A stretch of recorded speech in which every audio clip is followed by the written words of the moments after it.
పోయిందా ఉందా అది ఉన్నది ఉన్నదా గడ్డిలలోనే ఉన్నాయి. అయ్యేం పిట్టెలు నాయన గమ్మత్తుగా ఉన్నాయేవరా మా చెరువులకి ఏమేమో పిట్టెలు వస్తున్నాయేవరా అవి కోడి పిల్లలు కోడి పిల్లలు కాదు బే కోడి పిల్లలు సీమ కోళ్ళు లాగా ఉన్నాయి కానీ కోళ్ళే అరే ఇంకో కొంగ పోతుంది విధంగా కొంగ కొంగది క్యామాన్ ఇట్లనే వీడియోలు తీసి మనం యూట్యూబ్లో పెట్టిద్దాం సరేనా ఏదిరా ఇది అందులో దాసుకుంది అది వెళ్తలేదు అల్ల నుంచి నేనే తీస్తాను నీకు తీయరాదు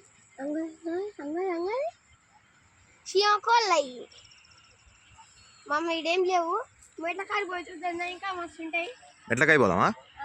మస్తు ఉంటాయి. ఆ మెట్లకాడ మొత్తం ఏంటి ఉన్నాయి గలీజ్గా ఏంటియో ఇవి గుట్టలు చూడ ఎట్లున్నాయో గుట్టలు యాదగిరి గుట్టలు దాన్ని లేపురా రాయి తీసుకొని కొట్టరా రాయి తీసుకొని కొట్టు లేస్తుంది చూద్దాం వద్దులే అగో లేచిందిరా ఎగురుతుంది కొంగ ఒక్కొక్కసారి తూములకు వస్తాయి కొడదాం అనుకుంటా కోరి పిల్లలు ఉంది అది దాన్ని ఏమంటారు రా అది మెట్లకాయ మెట్లకాయ పోదామా మెట్ల